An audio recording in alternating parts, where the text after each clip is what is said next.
First of all, I wanted to say thank you for coming, all of you out there, and thank you to Emily Stewart and Nada for having us. My name is Lindsey Welgos. I'm an artist and the founder and director of Topical Cream. Founded in 2013, Topical Cream is a New York-based arts organization supporting the work of women and gender nonconforming contemporary artists through public programming and digital publishing. And today we're going to be talking about one of our programs, one of our many programs, the Art Writing Mentorship Program. Critics in art writing are an essential part of the art world ecosystem. In 2020, Topical Cream launched the Art Writing Mentorship Program to demonstrate the power of bringing more diverse points of view into this ecosystem. We're currently leading workshops for system-impacted writers in collaboration with Exalt Youth in New York. For this conversation, we will be talking about the genesis and challenges of the program, as well as taking questions from NADA members who have an interest in making a more profound impact in their community or outside their community. And I'm so pleased to have here with me Rosie Motley and Raque Ford.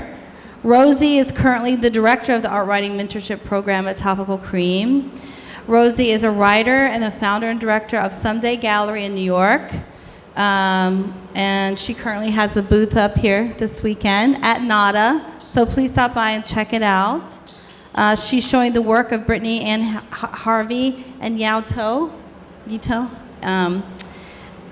Raque Ford is a Topical Cream board member and a New York-based artist represented by Green Naftali. Ford infuses abstraction with narrative potential, producing layered works that explore how identity is crafted from the remnants of pop culture.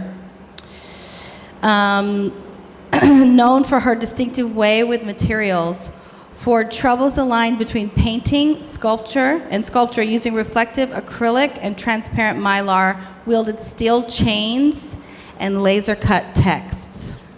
Correct? And we want to give out a shout out to our partner in New York City who couldn't be here, Exalt Youth.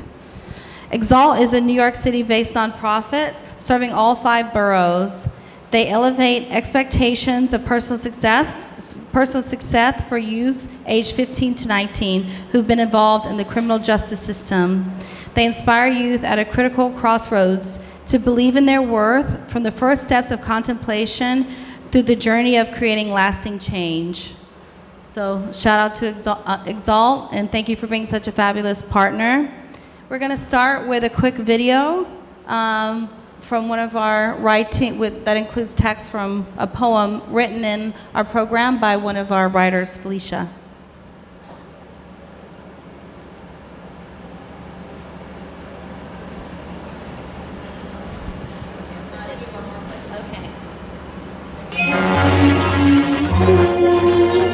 Walls of security. These walls are my best friend. They protect me from outsiders, and thanks to them, no one will ever get the chance to harvest my energy again. I built these walls by my own 2 hands. Through sheer pain, tears, and blood, I will not allow any living being to tear these walls down. Or so I thought. I've always kept my head down, avoiding looking into the eyes of others. Knowing that the eyes are the gates to our souls, I didn't want anyone knowing how empty mine was. A dark abyss with no sense of direction. There was nothing beautiful about my soul. So one day there was a spark. I tried to put it out because the light was interfering with my abyss. As I attempted to put out the spark, it fought back and grew into a star. When the star told me I am the brightest, I will forever burn within your glowing constellation, I immediately knew that I've lost this battle.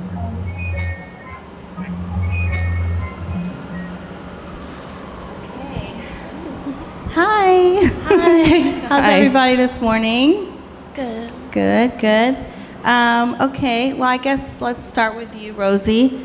Can you talk a little bit about how you got started with the Art Writing Mentorship Program? Yeah, definitely. So I'd actually heard about the program. I'm Raque, and I've known each other for a while, and she was a board member, and it was kind of I think just after you had finished the first iteration, which was initially in collaboration with Recess. It was, yeah. And it had gone really well, and we're looking to expand it and kind of, just increase the amount of participants and impact you could have with it. And at the same time, I had just been in the process of leaving my job and starting a new gallery, and it was like coming out of COVID, and I'd been doing a lot of volunteer work over the past like 2-3 years, and A lot of volunteer work. yeah, A lot. and I was just looking for I was like thinking about ways that I could actually use kind of some of my skills and really, I don't know, thinking about, I think there's a lot of really beneficial conversations about education in the art world, but it's always kind of like education for who, and what is that accessibility, and even if it is a truly kind of, you know, open, inclusive, accessible program, the structuring of it itself can sometimes be intimidating, or Yeah. so I feel like the timing was just a little bit perfect, because when I read the description of what the program was, and it was like truly kind of what I had been looking to get involved in, and being able to offer, you know, more of my specific skill set in that way. So yeah, I was like excited to hear about it. Yeah. And Raque, this program is a little bit different than other programs out there, in that it prides itself on having, instead of like going through an institutional door, having a direct connection with artists. So I think that's something that attracts a lot of artists to the program. And also, I think it inspires a lot of the participants in a more direct and profound way. But could you give us a little bit of like a perspective, like from an artist's perspective, on why having a direct connection with youth is so important? Youth and programs like this. Yeah, I mean, for me, it was really generative as like a creative process of writing, because I don't have a background. Like, I mean, I did go to college for art, but not for writing, and there's kind of this... And you use a lot of writing in your work in my also. Work. Yeah, and so kind of nervousness to like share that writing, or like be more confident about it, and it's like working with the people in the program and seeing their confidence and like all their beautiful, like the text they're writing, and just like talking about emotions, and it was just so fun, and also really inspiring, and like helps, like just to have that access to know that someone else is also just to like person to person. That's really nice to see. Sorry. No, definitely. I mean, I feel like when you joined in our session and like shared a poem, and I feel like it's nice because everyone's always kind of nervous, but it's like this small, really, really, you know, safe space. Sometimes it's in person, sometimes on Zoom, but the way that the workshops work and the way that we share our writing, it's like, I think it's interesting because we all have an interest in writing, but, you know, whether it's because you're not completely sure it's something you want to pursue, or it's not like specifically your background in terms of education, like it creates a place where everyone feels really comfortable truly like workshopping through ideas and sharing things that like they're not sure about, or and I feel like that's like nice for the participants also to see you kind of like work through something. Yeah, definitely. And I think and it's just, I feel like in the one workshop that we did, it felt really natural to just talk about different interests, and like, or like reading read an interview about someone, and how that made me think about their poem, like brought back so many other things I was interested about. But sorry. Yeah. Could you actually talk a little more about your work and, you know, the use of writing and text in your work? Here's a slide from your most recent amazing show, Green Naftali. Yeah, so it's also interesting doing the program. I don't typically like read a lot of the work out loud, or like that you write. Yeah, perform, and so it was nice to have this opportunity to work with them and share.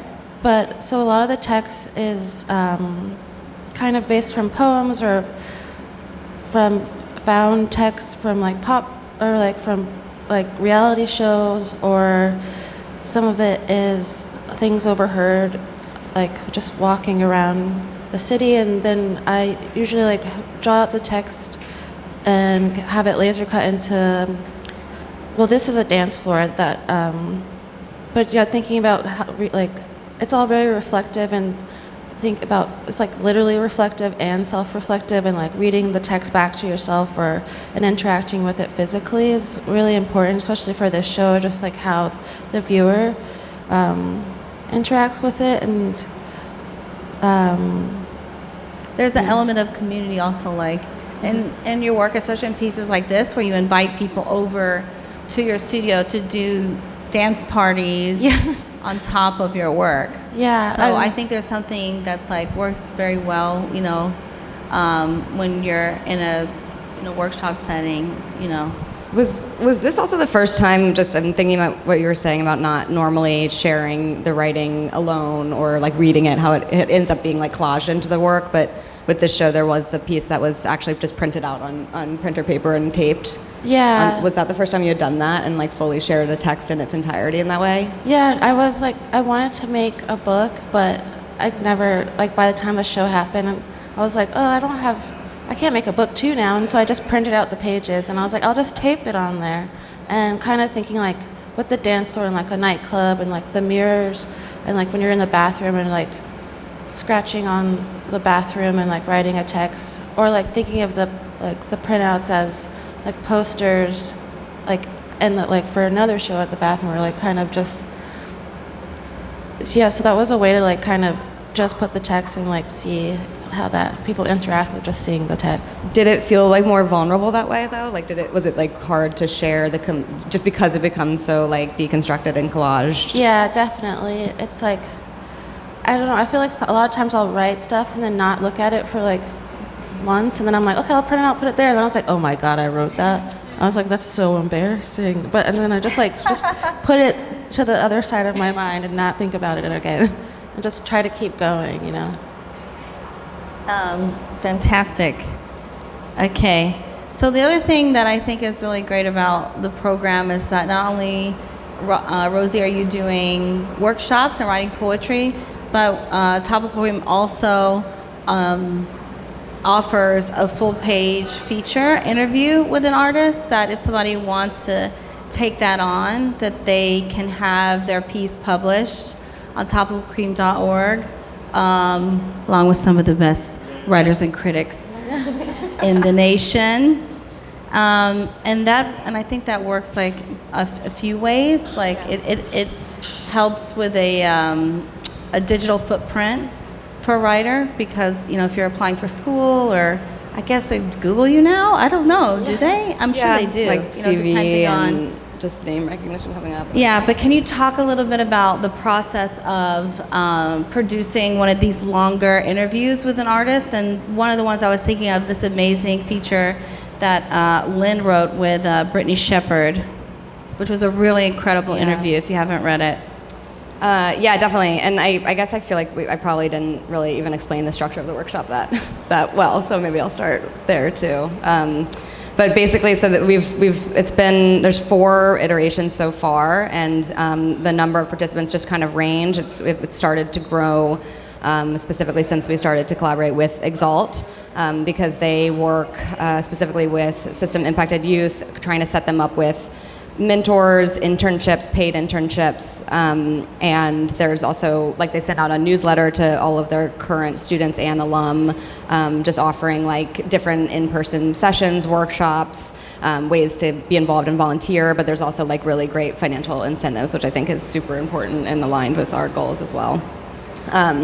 So the workshop itself is over the course of 3 months, and each month is kind of has a little bit of a different theme, but we do keep it pretty flexible because we want to kind of structure it based on the participants' interests, and that's going to change each time. And we meet both in person and over Zoom. There's at least 2 meetings a week. Usually there'll be 2 virtually, and then sometimes we'll go to a museum or physically go to an artist's studio, meet at a gallery, that kind of thing. And we try to do a little bit of all sorts of different art writing. So some of it is like how to write an artist bio, or how to write a description of an artwork, or how to write a compelling caption for social media, which we don't really actually know how to do that well yet. And then we also do more creative writing, like prompts, kind of open writing sessions. A lot of times those prompts will come from an artwork as well. So we'll, Right. For instance, we could be looking at Raque's work and then pick a specific work, and then everyone has free time to write about it. And then I think all of these different, all of these different frameworks kind of like lend itself well to the artist interview. And that is like Lindsey said, a kind of an opportunity for whatever participant feels like they have the time to. Obviously, we compensate them for that as well. Yeah. In addition to an hourly wage they're getting just for participating in the program. But they can pick an artist, someone whose work maybe we met with this person because we do a lot of studio visits with different artists, or maybe they just came across the work like through researching online, and reach out to them and schedule an interview. And the interviews tend to be pretty, I think there's like they're personal, conversational, Yeah, casual in a way, but also very thoughtful. And yeah, it's a great opportunity for them to work on something that's like a little bit more, goes through different processes in terms of editing. Yeah, there's a lot of, this is more, there's skill building, I think, throughout the entire program, but I think especially with the interview, I think, do you find that this is like one of the more, more intense skill building outlets of the program? Yeah, because I think a lot of the writing that we do, it's kind of like one off, and I think that's been the most interesting thing, is like dealing with how often you have to kind of return to something to refine it and edit it, or why something, what's appropriate for this platform versus this platform, or so yeah, definitely like is more in depth, but I also, it builds really, I think a huge part of the program is like network building as well, and we try to bring in a lot of like guest visitors and go to visit curators at museums and artists and other writers, and I think this process in particular, obviously you build a really intimate bond with the person because there's so much back and forth. Yeah, and that's the other thing that I wanted to talk to y'all about is it seems like a lot of the artists that you're choosing, that you're inviting to participate in this show, it's not just anyone. We really just work with like any artist, but a lot of the artists that you choose to work with have an interest in like disrupting the status quo, moving things forward. And I think that what I've seen is that a lot of times the writers are actually kind of surprised with how much they have in common with the artists that you're working with. So can you just talk a little bit about, as a director, like your curatorial process when you're inviting artists into this very private space? Yeah, I mean, I think that there's an element of one thing that Lynn, who is was one of the Shout out to Lynn. Hi, Lynn. She's one of the first participants in the program, and she's now coming on as like co-mentor and leading workshops, and she's amazing. I wish she could be here. And also a fantastic poet, an amazing poet in her own right. And she's really like, that's actually kind of how we really opened up a lot of the workshop to include creative writing and poetry as well. One thing that she said really early on that she really liked about the first time she did the program was like realizing that there's these different medias or ways of working, or she was just like, I didn't know that the art could be this, or that could count as art. So I guess I try to think about that and just think about artists that are working in kind of like unusual ways, or and then obviously focusing on artists like Raque that do use language in some way specifically, or that are poets themselves. Like we've looked at a lot of like Diamond Stingley's writing and her work as well, and because a lot of the participants are visual artists themselves too. They are, yeah. So I would say all of that, but then also again, it's like it's based on their feedback. So right, we'll kind of go through, maybe watch some like Art 21 episodes, or like look at a few different artists' work just over Zoom, and if they really respond to someone, then we'll reach out to that person to do the visit. Right. Awesome. We're just going through a few of the other people who have donated time to the program. This is the first fully feature that we did. And I think, one thing we wanted to say to anyone out there who's watching or is here in the audience, like, we need artists to reach out. If you're interested in donating a studio visit or coming by, we need your participation to help this program run and work. So please reach out to us if you have an interest in donating a studio visit.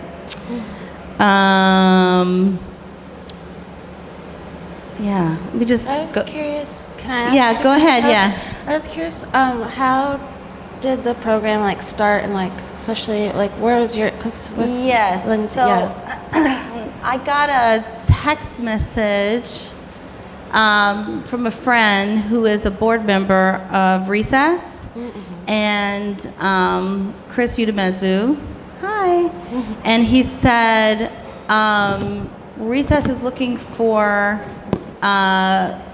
places to like place interns for their assembly program, and he knows Topical Cream as like a positive place and thought that we would be a great partner. And so I said, okay, like no problem, let me like figure this out. And I talked to Stephanie, who at the time was the director of assembly at Recess, and she was telling me that, they were really hoping we'd work with them because like sometimes like those internships at larger institutions kind of like can be complicated. Yeah. And so just based on like the feedback from what Recess needed, I said, well, we should just make this like a mentorship program. That's really what it seems like this needs to be. And so that was the genesis. Like there was a need for this. Like someone asked us to do it and thought that we would be a good organization to work with and who trusted us. So we said, okay, we'll try this. And it worked out. Yeah. It worked out and it's grown. We initially had to raise money online because there was literally no funding for it. So we just did a giving campaign with a few of our friends and family, and we raised the money, and that was the genesis of it. And we're like, okay, this is growing. Yeah. Okay, now we need a director. And then that's where Rosie came in, and it continues to grow every semester, which is really fantastic. So that was the genesis. Yeah. I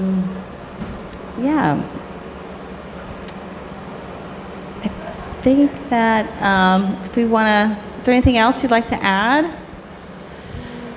I think just like in general, like for Topical Cream, we are also like interested in working with other organizations. Like if you have a space you'd like to donate, or if you're interested in just working with us on this program in general, just reach out to us. There could be a way that we can work together, and it's a very impactful program. So reach out to us. We're here. And I guess with that, we'll turn it over to audience questions, if there's any questions. Any questions? You asked Tom's question. Did I? Shit. Oh, sorry. Huh? What?